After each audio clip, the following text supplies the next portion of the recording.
E aí galera, Shalom. Hoje é o último vídeo da série que eu estava fazendo sobre a cultura hebraica e a cultura judaica. Quem está interessado em buscar as raízes, hoje é o último vídeo dela. Em fevereiro do ano passado eu disse que faria 12 vídeos, né? E esse é o 12º. Apesar de não ter dado muita procura esses vídeos, eu não estou nem aí para se vai dar procura, se vai dar ibope. Eu nunca fiz esses vídeos por ibope, né? Estou fazendo para trazer a verdade para as pessoas que buscam ela, não coisas confortáveis para o ego de cada um. Mas enfim, hoje nesse vídeo eu quero fazer uma introdução para as pessoas a Torá, tal, que é traduzido por lei, né? Só que tem um sentido mais próximo do original, mais correto. O sentido lei é uma tradução ruim.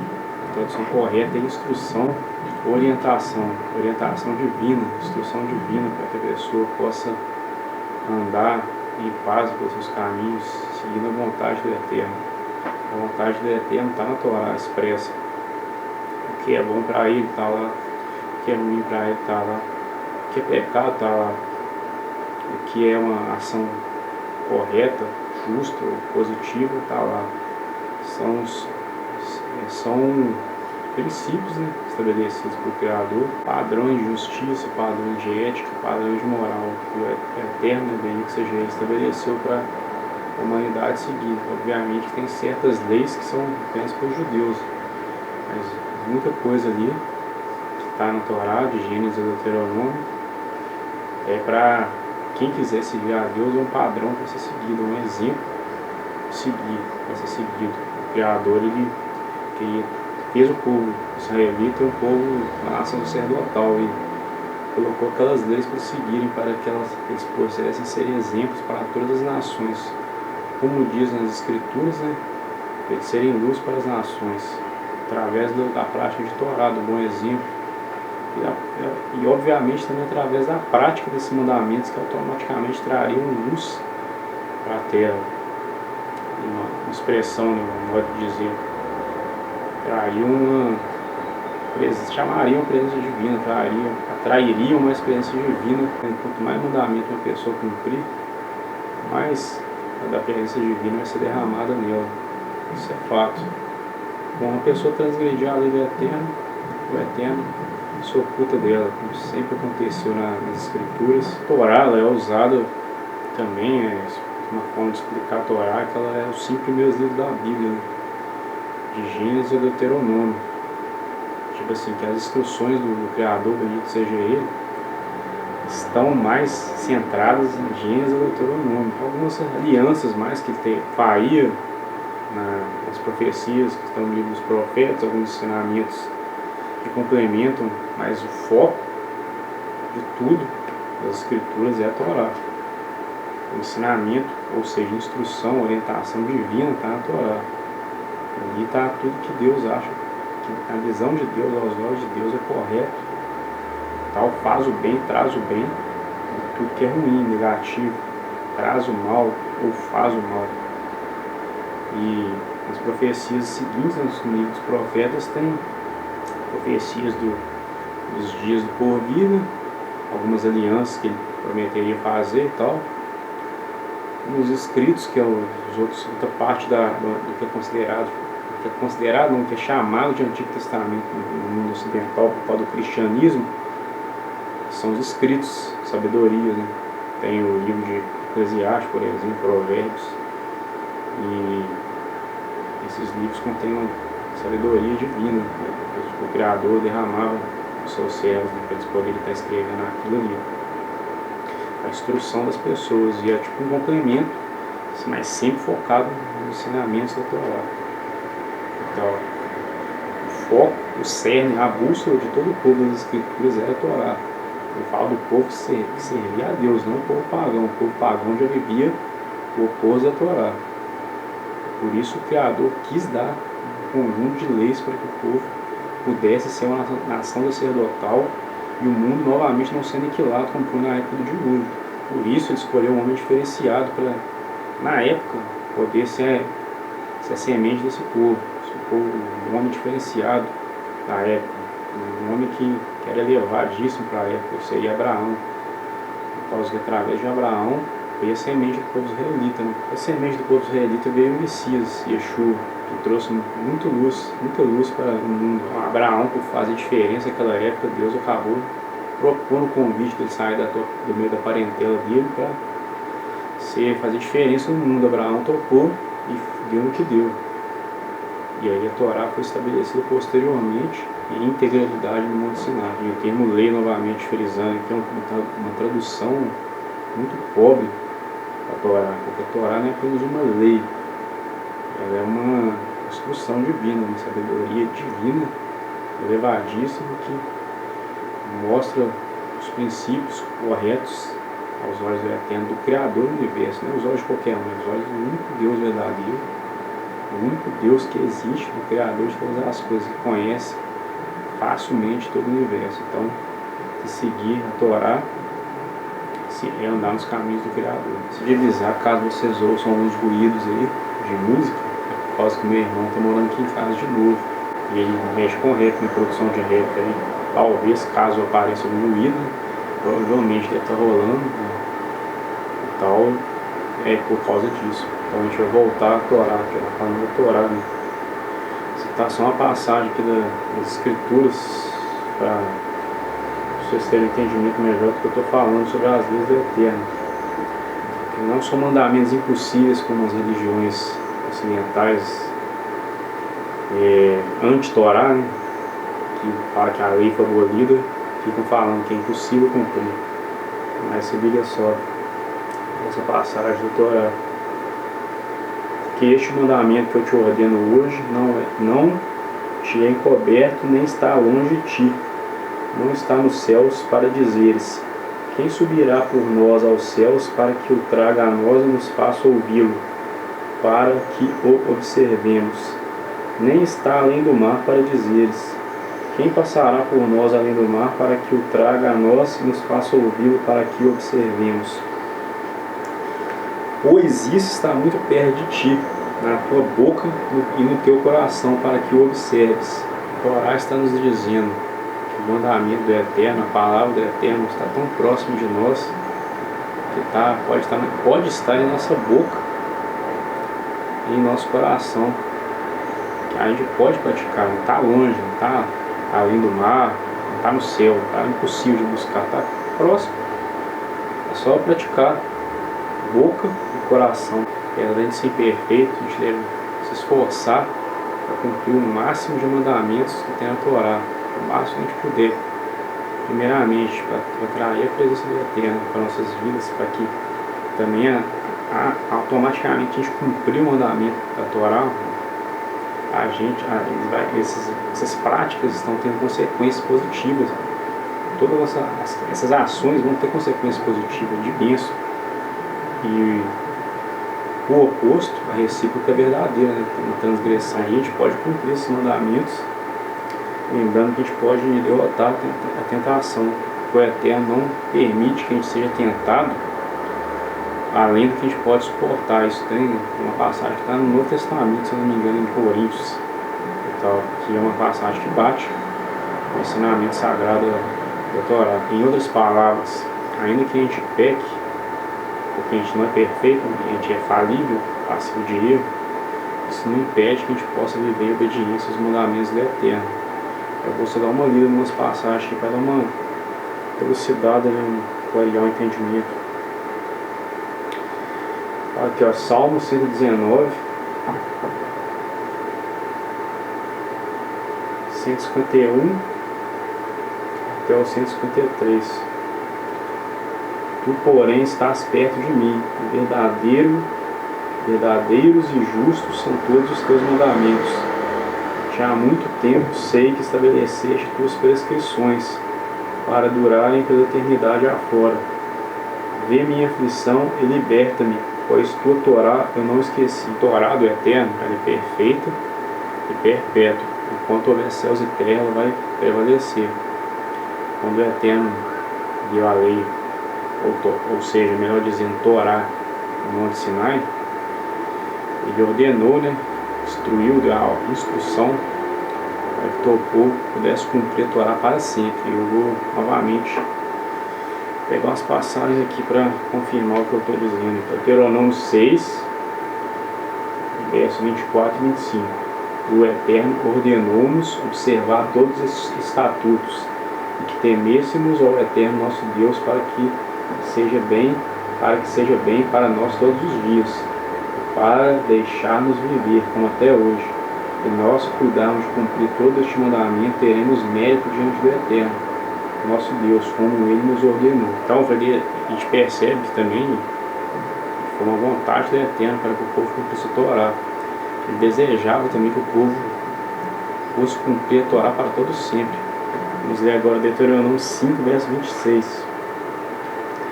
Quem dera que eles tivessem tal coração para que me temessem e guardassem todos os meus mandamentos todos os dias, para que bem lhes fosse a eles e aos seus filhos para sempre. Como a gente estava falando mais cedo aí, o Eterno deu a Torá como padrão de justiça estabelecido, padrão de moral, de ética. E enquanto o ser humano viver, ele deve obedecer a Torá, como diz o Eterno nas Escrituras, né? Deuteronômio 6, verso 1 e 2. Mas como eu vou frisando aqui que nem tudo a Torá em integralidade é para os israelitas. E no último vídeo que eu fiz, né, que chama Introdução ao Monoteísmo, eu falei sobre isso. Mas boa parte dos mandamentos da Torá são acessíveis a um gentil monoteísta, né, que quer cumprir a Torá. O gentil que se converteu ao Eterno de verdade, que agora vê que Ele é o único Deus verdadeiro, que Ele é a única força do universo, o único poder, tudo, Ele é a fonte de tudo do universo. Então, que Ele é o nosso Deus. Essas pessoas devem seguir o padrão da Torá, desde que não, por causa que tem mandamentos que são específicos para os israelitas, por conta deles serem nação sacerdotal. Mas boa parte da Torá, aliás, grande parte, são acessíveis a nós, convertidos ao Criador, ao Eterno. Mas vamos à passagem aqui. E estes são os mandamentos, os estatutos e os juízos que o Eterno vosso Deus ordenou que vos ensinasse, para cumprirdes na terra a qual passais para herdá-la, a fim de que temeis o Eterno teu Deus, que guardeis todos os seus estatutos e os seus preceitos que eu te ordeno, tu, teu filho e o filho do teu filho, todos os dias de tua vida, para que se prolongue os teus dias. Então, ele está falando para a descendência. Por exemplo, Moisés está falando isso aqui para essa época de Deuteronômio, está repetindo, fazendo a repetição da Torá. Novamente falando sobre os mandamentos da Torá. Está falando para os israelitas e tal, e também tinha os gentios monoteístas que faziam parte da congregação do Eterno, que seriam os Toshav, né? Que é a palavra usada. Está falando para esse pessoal para seguir os estatutos, eles, os seus filhos, o filho dos seus filhos, e isso iria ocorrendo de geração em geração, porque isso serviria para o filho do teu filho, não morreria até o filho do teu filho, mas, por exemplo, o filho do teu filho, falando do cara, falaria isso para o filho dele, para falar para o filho do filho dele, e isso é seguindo geração por geração. Essa Bíblia aqui eu vou falar sobre ela daqui a pouco, uma Bíblia judaica, a tradução dela mais próxima da literal, apesar de ter umas coisas que são tendenciosas, né? Entre parênteses e tal. Muita coisa entre parênteses nela é tendencioso. Até achar Isaías 53 aqui, eles atribuem ao servo sofredor ser não o Messias, mas Israel. Então, vou tentar mostrar na câmera aqui. Não dá pra ver não, mas depois eu vou pegar a GoPro e vou tentar ler por ela. No último vídeo eu envolvi com a GoPro. Acabei deixando, em vez de abaixar a câmera, né, a GoPro pra ler, o negócio eu não deixei ela pra reta, eu tive que pegar uma imagem da câmera ou tirar uma foto e anexar junto com a GoPro para ficar junto com a leitura. Mas eu tenho um estudo aqui no meu computador aqui que eu vou ter que finalizar esse tema da Torá por agora, por meio dele. Então, aí só para falar que a Torá, para deixar claro que ela é perpétua, né? Tem muita passagem que o Eterno estabeleceu alguns estatutos que é para todas as gerações, ou seja, perpétuo, no sentido de quando houver céus eternos. Eu não vou ler todas as passagens, vou citar só os endereços delas para caso alguém que esteja sedento e tal, ou esteja interessado em saber, possa pesquisar. Segue Êxodo 27, 21, Êxodo 28, 43, Êxodo 28, 29, Êxodo 29, verso 28, e repetindo, Êxodo 29, verso 28, Êxodo 30, verso 21, Êxodo 31, verso 17, Levítico, capítulo 6, versos 18 e 22, capítulo 7, verso 34 e 36, capítulo 10, versos 9 e 15, capítulo 17, verso 7. Isso eu estou falando de Levítico, viu, gente? Quando eu mudar o livro, falar o nome de outro livro, é porque mudou. Por exemplo, eu estou falando esse tanto de capítulo e verso aqui, estou falando do livro de Levítico. Quando eu falar um outro nome de livro, é porque está nesse livro. Continuando, Levítico 23, verso 14, 21 e 41. Levítico 24, verso 3. Seriam essas passagens que Deus fala que dá várias leis, né, para o povo, fala que elas seriam perpétuas e tal. E além do que a gente viu já no início aí, que a lei automaticamente já é perpétua, que ele fala que quem dera se vocês cumprissem minhas leis, os mandamentos, vocês dariam bem para sempre. Que Deus não colocou um padrão para a humanidade seguir, não tem dessa de que foi abolido não, essa falácia não. Mas enfim, tem mais referência aqui. Números, capítulo 10, verso 8, capítulo 15, verso 15, capítulo 18, verso 8, verso 11, 19, 23, Números, capítulo 19, verso 10. Também está em Deuteronômio 5, verso 29. Continuando o estudo aqui, tem o Salmo 119. Diz o seguinte: como amo tua Torá, medito nela todo dia. Sou mais sábio que meus inimigos, porque tuas mitzvot, que significa mandamentos no plural, né? Tuas mitzvot são minhas para sempre. Ainda no Salmo 119, confira-se o verso 44. Guardarei tua Torá para sempre, para todo sempre. Além disso que está sendo falado, que o estudo aqui vai continuar mostrando que Deus fala que nada poderia ser tirado ou acrescentado à Torá, a fim de obedecer os mandamentos do Eterno teu Deus, que estou dando a vocês. Não acrescentem nada ao que digo, e nada subtrairão deles. Deuteronômio 4, verso 2. Cuidem de fazer tudo o que ordeno a vocês, não acrescentem nada nem retirem nada. Está em Deuteronômio 13, verso 1.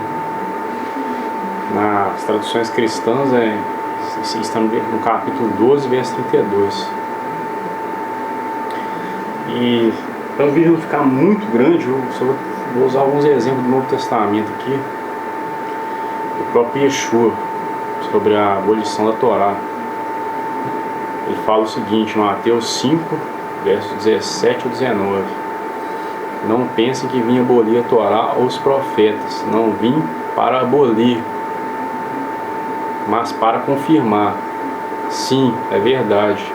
Digo a vocês que até os céus e a terra passem, nem mesmo um iud, que é a letra menor do hebraico, a tradução normal deve estar J, ou um traço da Torá passará. A tradução normal deve estar um tio, mas é porque o hebraico é formado de letras, de traços, né, que fazem as letras. Sim, é verdade. Digo a vocês que até os céus e a terra passem, nem mesmo um iud, ou um traço da Torá passará.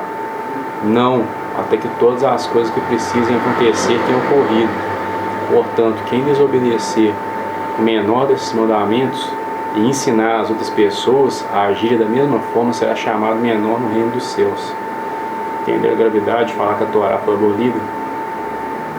De falar que ela foi abolida e além de a pessoa ter um entendimento que a Torá foi abolida, ela ensinar isso para o próximo. Ela vai ser considerada chamada menor no reino dos céus. Tipo assim, como é muito valorizado o nome na cultura judaica, como na Bíblia ele fala bastante do nome do Eterno, nem sempre fala do nome do tetragrama dele, está falando da fama dele, da memória dele.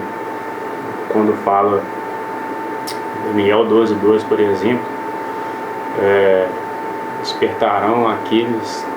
despertarão para a vida eterna e outros para o desprezo eterno. Esse desprezo eterno é esquecimento, aniquilamento. As pessoas serão esquecidas, sua memória será esquecida, seu nome será esquecido. Eu lembro de uma passagem de Eclesiastes que fala que um bom nome é melhor que o bom óleo. Então, tem um contexto muito grande isso. Como dito anteriormente, essa pessoa será menor no reino dos céus, no sentido da sua reputação, do seu nome. Tem uma conotação totalmente negativa. Esse é o contexto e o conceito.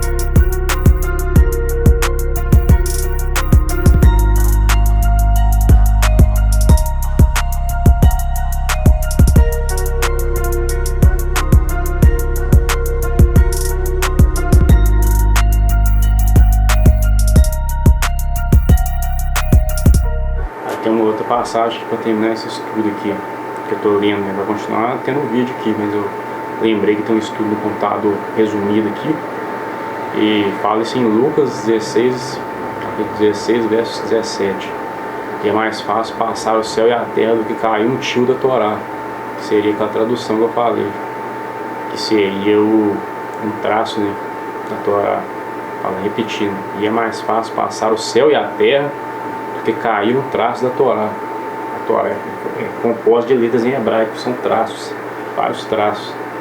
Então nada foi tirado da Torá, tá falando essas passagens aí. Agora eu vou mostrar para vocês uma Torá que eu tenho aqui pela GoPro. Então, vou falar da Torá, da editora Sefer e tal, e tem uns pontos positivos e negativos, né? Eu não uso ela com tanta frequência como o livro que eu vou falar mais tarde, que é a Bíblia Hebraica da mesma editora, que a Bíblia Hebraica é uma tradução um pouco melhor, mais próxima do literal. Então essa aqui ainda não está 100%, né? Mas é uma tradução até boa também, comparada às outras Bíblias. Mas tem umas coisas que são negativas também pelo fato dos comentários de rodapé e tal, e por ser baseada em algumas coisas como a Cabala, que são conceitos antibíblicos. E como eu disse, está tendo uma zoeira de áudio aí, porque meu irmão está gravando música e não teria como.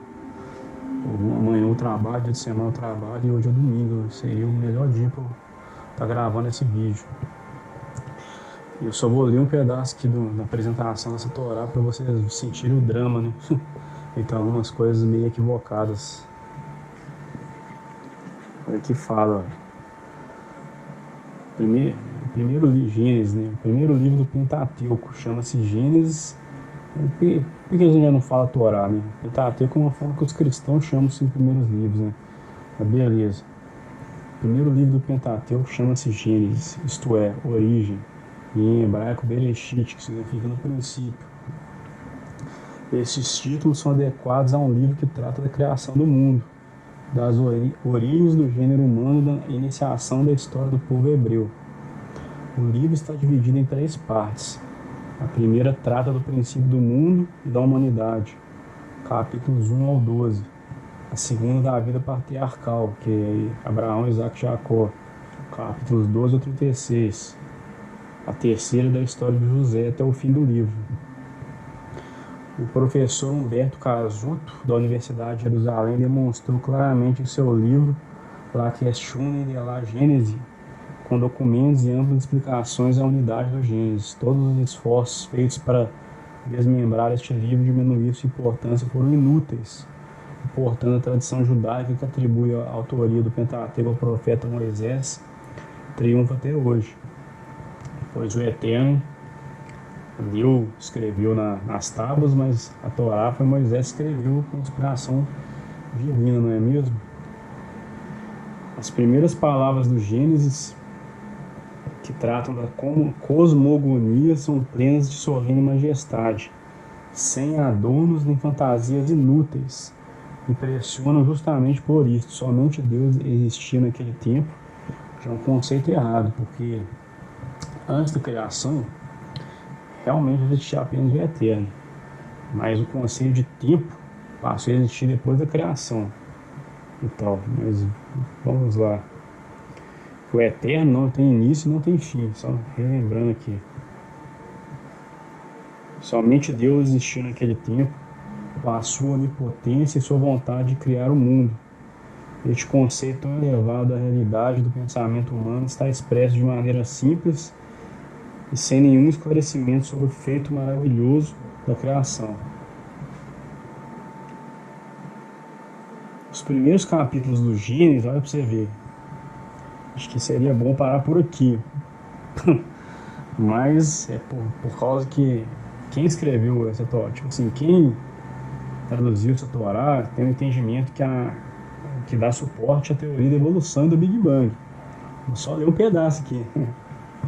Os primeiros capítulos do Gênesis encerram em si os profundos princípios e mistérios da criação, tal como foram revelados no Talmud e na Cabala, ou Cabalá. Além de ser proibido pela religião, eu não sei aonde que tem isso, só se for na religião humana mesmo, é impossível considerar o sentido literal ou aparente desses capítulos. Ou seja, estou falando que nada, né, em Gênesis, no começo de Gênesis, é literal. Nada. Tipo assim, está deixando bem claro que não é nada. Isso é um equívoco e tal.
O verdadeiro sentido é muito mais profundo e seu estudo necessita de um prévio conhecimento das doutrinas completas da Torá.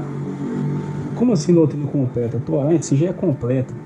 Em Deuteronômio 29 diz que as coisas ocultas pertencem ao Eterno e as reveladas estão na Torá. As reveladas pertencem a vocês e aos seus filhos para que possam cumprir essas palavras dessa Torá. Isso está revelado.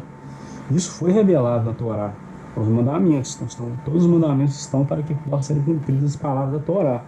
Mas as coisas ocultas pertencem ao Eterno. Ele não quis que o ser humano soubesse.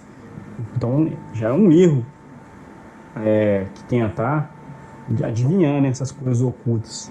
Atualmente a teoria aceita pela maioria dos cientistas é chamada de Big Bang, ou Big Bang, apresentada em 1946 por George Gamow, que pode ser assim expressa: num dado instante o nosso universo não existia, no instante seguinte passou a existir. Segundo a teoria, há cerca de 15 bilhões de anos apareceu subitamente do nada uma colossal fonte de energia chamada de bola de fogo primordial. Ou seja, conceito de emanação está nas religiões pagãs. Mas vamos lá. Percebemos de imediato que essa formulação traduz a ideia da criação ex nihilo, o fantástico desenvolvimento ocorrido durante as últimas décadas no estudo da cosmologia, astrofísica, astronomia, geologia, paleontologia e biologia molecular nos permite afastar a cortina misteriosa que encobria as etapas da criação e permitir que somente agora começa o homem a ter uma pálida compreensão das mesmas. Aliás, segundo muitos comentaristas, os 6 dias da criação não se refere a dias de 24 horas, mas sim a etapas sucessivas de duração variável. Em outras palavras, o nível atual de nosso conhecimento anula o pretenso conflito entre o que nos ensina o livro de Bereshit e o que nos afirma a ciência. Ou seja, eles estão tentando fazer conciliação com a ciência moderna e tal, que é bastante coisa equivocada, né? Que a gente muito sabe, por exemplo, a face do homem ter ido à lua, entre outras coisas, né? Que a teoria da evolução é um exemplo também que é bizarro. Enfim, que não é um vídeo para refutar a teoria da evolução, a ida do homem à lua. Mas eles estão dizendo que os 6 dias da Bíblia não são literais e tal, para tentar aliar conectar a Bíblia com a ciência, com a teoria do Big Bang. E se a gente pesquisar mais profundo, na Cabala e tudo mais, isso é muito complicado falar por aqui, mas eles dão suporte à teoria de evolução, da evolução, e alguns até mesmo extraterrestre. Eu só estou citando aqui para quem quiser pesquisar, né? E tal. Mas como assim não é nada literal que está em Gênesis? Principalmente nos primeiros 12 capítulos, como não é literal, é por causa desse entendimento que muitas heresias acontecem. Segundo a Torá, o Eterno formou o homem do barro, não é mesmo? Segundo a própria ciência mesmo, no nosso corpo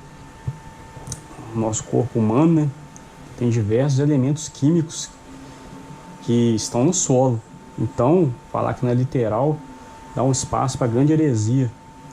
E não é o mérito desse vídeo, entrar no mérito desse vídeo, falar sobre essas coisas, mas para mostrar que tá rolando vários equívocos nesse primeiro prefácio dessa Torá aqui e tal. Mas vamos a mais um comentário que eu deixei separado aqui, bem estranho também. Aqui está em Gênesis 37, 17. Vamos falar da nota de rodapé aqui, ó. E disse o homem: partiram daqui, porque eu escutei-os dizerem: vamos a Dotã. E foi José atrás de seus irmãos e encontrou-os em Dotã. O comentário: o homem que encontrou José perdido no campo, ao qual lhe indicou o lugar onde podia encontrar seus irmãos, segundo o Midrash, não era outro senão o anjo Gabriel. O lugar indicado chamava-se Dotã. Essa palavra se escreve em hebraico com 3 letras. Cada uma delas se assemelha a um instrumento de trabalho. Dalet, que seria uma esquadra. Tav, um compasso. E um nun sufite, a uma régua. 3 instrumentos essenciais que são empregados em quase todas as artes ou ofícios. Também conforme certa doutrina. Qual seria essa doutrina? Maçonaria. O primeiro instrumento simboliza a justiça, o segundo a equidade e o terceiro a retidão. O anjo Gabriel, que indicou o caminho de Dotã a José, quis dizer-lhe: ser trabalhador equitativo e direito, e não te perderás jamais, pois encontrarás teus irmãos. Essa Torá tem os pontos positivos dela, né, que eu falo no sentido de tradução, mas as interpretações, muitas delas estão totalmente equivocadas e baseadas em esoterismo e talvez rabinos que eram de sociedade secreta. Mas eu vou mostrar para vocês que essas letras que ele falou do termo Dotã, né, da palavra Dotã, que seria até o nome próprio, que seria a letra Dalet, Tav, Nun, Nenhuma dessas letras no hebraico original parece com esses instrumentos aí e tal, instrumentos usados na construção. Nenhuma delas no hebraico antigo, né, na época de Gênesis, era, e nem na época de Moisés, era desse formato aí. É uma forçação de barra para colocar a doutrina maçônica no meio da Bíblia. Isso é uma patifaria e tal. Lamentável, né? E outra coisa, segundo o Midrash, uma interpretação equivocada, já usando Midrash. O Midrash, segundo o próprio judaísmo, Midrash são um conjunto de lendas, então não vale interpretar a Bíblia usando o Midrash. Aqui, ó, segundo o Midrash, não se deve interpretar as escrituras usando passagens do Midrash, que são lendas e tal, que Midrash é usado para usar lendas para tentar justificar alguma coisa, explicar alguma coisa, e são lendas, não são coisas reais. Não se deve interpretar algo literal, uma coisa que é lenda, que nem simbólico que é lenda. E eu vou mostrar para vocês o que a literatura judaica fala do Midrash.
Falar agora do Tanar, que é composta pela Torá, que a gente falou anteriormente. A Tanar significa um acrônimo das iniciais das palavras Torá, que a gente acabou de ver sobre, que significa instrução. Neviim seria profetas, livro dos profetas maiores e menores. Também tem os escritos, que seria Ketuvim, a inicial de Torá, Neviim e Ketuvim. Aí fica Tanar. Então a terceira parte do Tanar seria os Ketuvim, né? Seria escritos, né? Eles compõem a escritura, Torá, Neviim e Ketuvim. Instrução, Gênesis, Deuteronômio, os profetas, e os Ketuvim, que seriam os escritos. Seria a composição do Mikra, da escritura, o Mikrot, escrituras. E, por exemplo, no Ketuvim teria tipo livros históricos, de louvores, de sabedoria, como Eclesiastes, Provérbios, Salmos, Lamentações, o livro de Daniel também. Esses fariam parte dos Ketuvim, complementando, fechando a Bíblia hebraica, né? Conhecida como Bíblia hebraica. O Tanar é chamado de Antigo Testamento pelos cristãos ou pessoas do mundo ocidental, ou que não conhecem da cultura judaica e tal. O Antigo Testamento católico, né, contém ali, além desses livros do Tanar, se não me engano, ele contém mais 7 livros extras, que são considerados apócrifos, chamados de deuterocanônicos e tal, e contém umas adições a mais nos livros que tem no Tanar também, que seria o livro de Esther e o de Daniel. São livros apócrifos, ou seja, não são inspirados, são livros que têm heresias, mesmo se for colocar na Bíblia católica, né? E só o conceito de Velho Testamento já é totalmente equivocado. Testamento todo mundo sabe o que é. Tipo assim, a pessoa vai morrer e escreve uma coisa para os seus herdeiros, como se Deus morresse. Como se Deus tivesse morrido na cruz, né? E deixou uma nova aliança, né? Fez um novo testamento para os filhos dele, né? Para os novos filhos dele, porque os judeus, entre aspas, rejeitou o Messias, Deus deles, os cristãos, né? E agora eles são os filhos de Deus, eles são a congregação de Deus, né? Como eles gostam de chamar, a igreja de Deus e tal. E desse naipe acabou substituindo, chamada teologia da substituição, substituiu o povo judeu. O Criador falou que teria aliança perpétua com eles, né? Então, ou a gente vai para o ateísmo, porque seria um Deus mentiroso, ou a gente começa a ler na Bíblia do início, Tanar, ou Escrituras e tal, que a gente vai ver que não tem contradição ali, nesses livros aí. Não se acha contradição, além de ser a instrução de Deus para a humanidade nos 5 primeiros, a continuidade da história com os profetas, Deus passando profecia, confirmando essa Torá o tempo inteiro com esse povo, e esse povo também confirmando, as escrituras também confirmando que quem abandona a Torá acaba sofrendo calamidade ou sofrendo consequência, e aconteceu isso com o povo judeu nas diásporas. E tem os escritos também, que é confirmando novamente a Torá e tal. E no Novo Testamento já vem com essa parte dualista, que tem uma hora que o pessoal fala mal da Torá, outra hora que fala bem. É por isso que eu fico só com o que bate com a Torá, porque o que não bate é a acréscimo, a invenção humana, do humano para criar uma nova religião. Porque na Torá, aos escritos, não tem deturpação e tal, não tem contradição. E é Deus falando o tempo todo ali, a revelação foi dada, as profecias foram dadas até ali. Então, até Malaquias, os profetas e Yeshua seria o cumprimento da profecia de Moisés em Deuteronômio, que haveria um profeta que falaria as mesmas palavras dele, de Moisés. Então, eu acredito que Yeshua seja esse profeta também, depois de Malaquias. Mas ele falaria as mesmas palavras de Moisés, que Moisés falava, Torá. Ele não aboliu a Torá.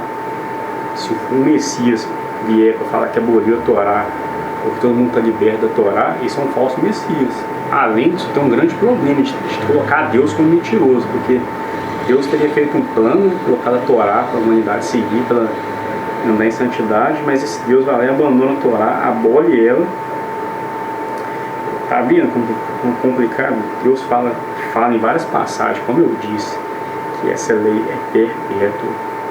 Quanto houver céus e terra, o seu servo Yeshua falou que não seria abolido. Os céus e a terra está aqui ainda. Não houve renovação de terra, novos céus e nova terra. Não teve nada disso ainda. Então a Torá está valendo. Vamos ficar ligeiros com isso aí.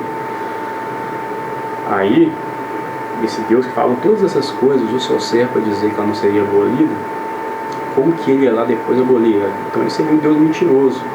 As Escrituras falam que ele não mente, que ele não é homem para mentir, nem filho do homem para se arrepender. Ele não se arrependeu, o plano dele é perfeito.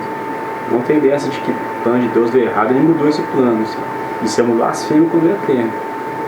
E é isso, né? Não tem lógica nenhuma, tipo assim, não é justo. E é totalmente contra o próprio Criador. Isso é uma blasfêmia contra ele, igual eu disse.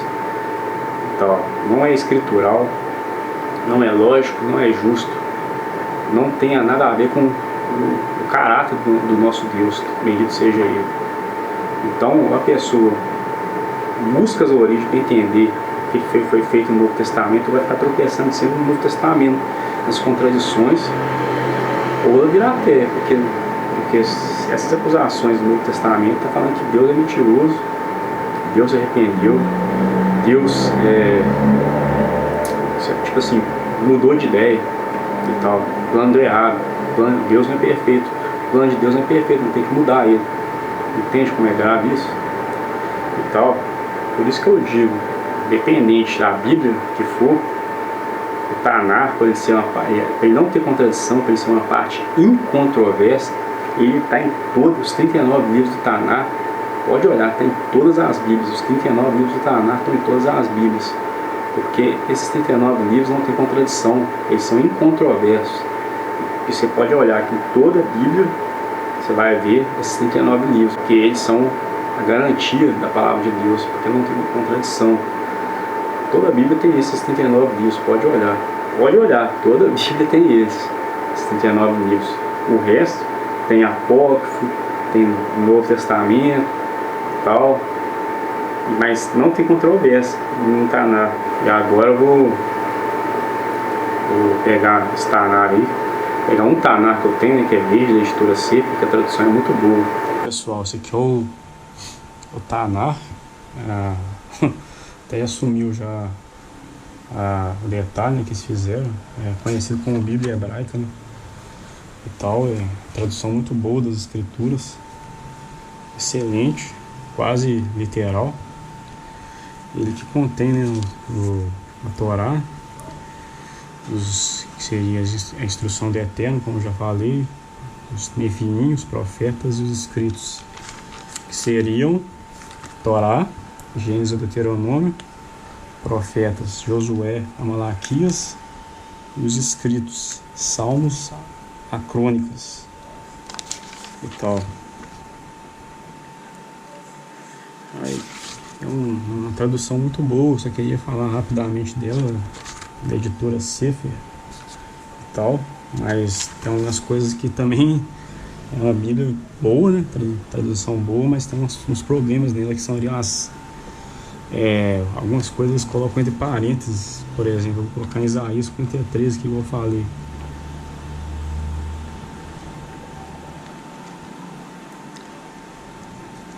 Isaías 53, sabemos que é o Messias e Yeshua, né?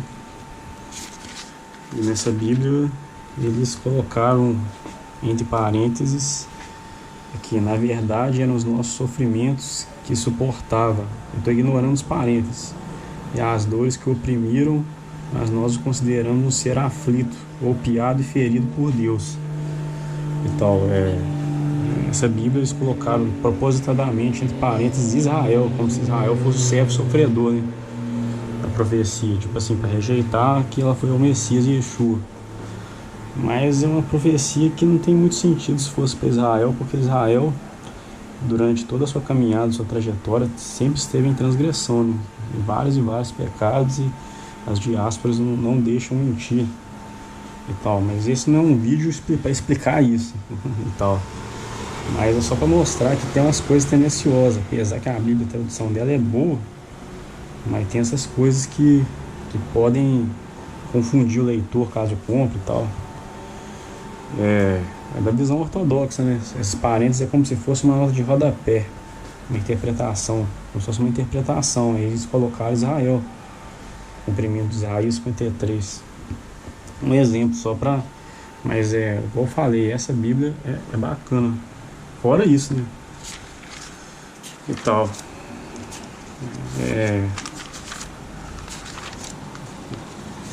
Tô querendo achar a parte que fala. Aí Torá, profetas e escritos e tal. E todos os pessoal do Novo Testamento, eles se baseavam nisso e tal. Também. Que isso eles consideravam como escrituras e tal. E eu vou falar para vocês um pouco sobre isso também. Então, se eu li Bíblia aqui, que eu já falei sobre ela no vídeo passado, eu vou ler umas passagens do Novo Testamento nela. Eu vou citar só duas, porque o vídeo não ficar muito grande, mas se pesquisar vai ver que tem muitas coisas no Novo Testamento citando, falando assim, conforme diz as escrituras e tal. Aí cita a passagem das escrituras do Taná. Toda escritura é inspirada por Deus e aproveitável para o ensino, para a admoestação, para a correção, conforme a Torá, na justiça, para que o homem de Deus seja perfeito, plenamente equipado para todos os bons mandamentos. Agora eu vou ler uma de Romanos.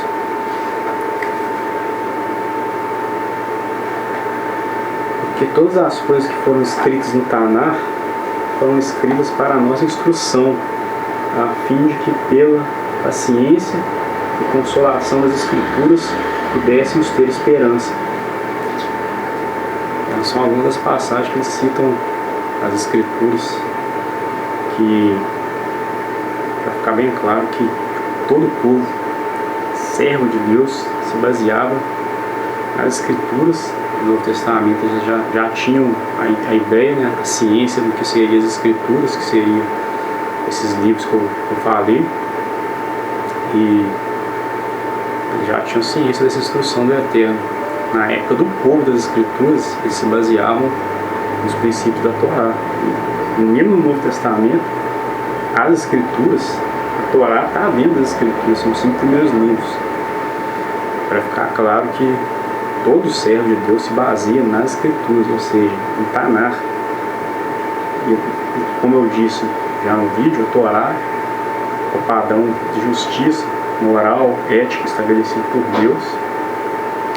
Os profetas, a continuidade da história, e também Deus passando ensinamentos que já estavam, que são tipo complementos da Torá, e que reforçando ensinamentos também, o povo não se desviar, o povo andar em shalom com ele, na nossa presença.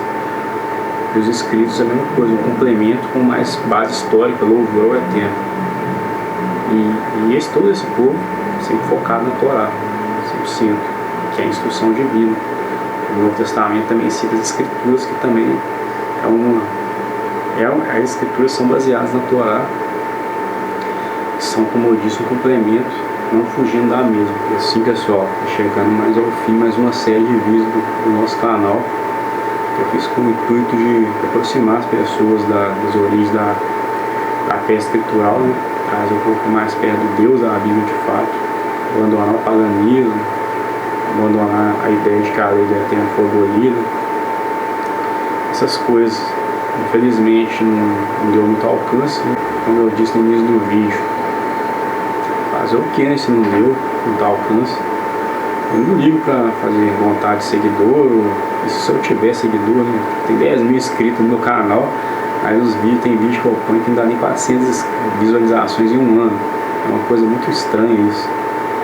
Mas eu não ligo pra isso, né? Esse conceito de seguidor. Eu tô aqui só pra passar a verdade, né? Eu só vi pra verdade difundir, como eu digo numa música minha.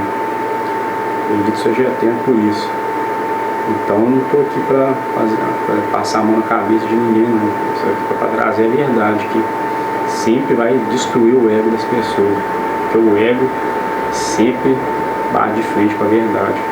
A verdade machuca, mas ela liberta. Liberta da mentira, do engano, do ego, de muitas outras coisas mais. Mas eu fiz essa série com esse intuito, né? Aproximar as pessoas do eterno, elas poderem fazer techuvás, se arrepender dos seus maus caminhos, das visões equivocadas, como eu também já estive um dia nessa visão, e graças ao eterno eu consegui captar que eu estava errado, fui humilde para entender que eu estava errado e assumir e voltar atrás, né? Então eu paguei vários vídeos no meu canal por isso. Só que alguém que realmente acompanha meu canal sabe disso. Então, mas a verdade sempre prevalecerá. O eterno é o único dono dela. E é isso, né? Eu agradeço a força de quem está sempre lado a lado, fortalecendo e dando apoio, divulgando, compartilhando esse humilde trabalho aí. O eterno abençoe a todos vocês, e como toda a caminhada dessa série foi baseada, sempre fui explicando conceitos bíblicos, mas sempre tinha um cântico, uma oração, vou fazer uma oração espontânea, rápida aqui, e fechar a série. Eterno Deus Todo-Poderoso, aceite essa oração, essa humilde oração do seu servo. Muito obrigado, Eterno, por ter me sustentado até o dia de hoje, com tua misericórdia, por ter me guiado pela tua justiça. Muito obrigado, Eterno, até que o Senhor me ajudou. Muito obrigado por poder fazer parte da sua obra, por poder passar a tua palavra. A tua palavra é a verdade, ó Pai. O Senhor é a única verdade desse universo. Quem está fora de ti está em trevas e na ilusão. Ó Deus, muito obrigado por poder compartilhar dos seus ensinamentos, da sua instrução com o mundo, pois eu pude, com a sua permissão, colocar todo esse trabalho na internet, para que o mundo possa ver caso busque. O Senhor continue levantando sinceros para trazer luz para esse mundo, e que as pessoas que estejam em trevas possam ser despertadas do sono da morte, do sono da ignorância. Que o Senhor possa trazer luz para quem está na escuridão, que possam levantar muitos e muitos sinceros para acender almas das pessoas que estão apagadas. Muito obrigado, Eterno, por mais um ano, por mais um dia de vida. Muito obrigado por estar me dando força e instruindo, ministrando em minha vida, pois sem o Senhor eu não sou nada. Muito obrigado, Deus Todo-Poderoso, por ter me tirado do abismo em que eu estava. Que o Senhor possa derramar suas bênçãos e a sua luz em quem ainda não te busca ou ainda está em trevas ou em escuridão. Salvador eterno, salva aqueles que estão no abismo. Eu falo em vida, aqueles que estão desviados, aqueles que estão tristes, depressivos. Traga essas pessoas de volta, Eterno. Não desista das pessoas. Eu sei que o Senhor é um Deus misericordioso, jamais irá desistir. Pois bem, meu Pai, eu te agradeço mais uma vez por estar somando, por estar fazendo, por o Senhor está permitindo eu estar fazendo esse trabalho. O mais importante é a sua permissão. Então, Eterno, que o Senhor possa me guiar, possa trazer luz para a minha vida, para que eu não desvie nem para a direita nem para a esquerda. Traga forças para que eu possa, cada dia que passa, vencer todas as tribulações que acarretam não só a mim, mas todas as pessoas dessa face da terra, pois os tempos, os dias são maus. E para que as profecias sejam cumpridas, era assim que tinha que ser. Então, Eterno, dê força para os seus servos, por favor, me ajude, continue me ajudando, pois eu preciso de Ti. Sem o Senhor eu não sou nada. Bendito sejas tu, eterno, meu Deus, Rei do Universo, o Criador dos céus e da terra. Amém e amém.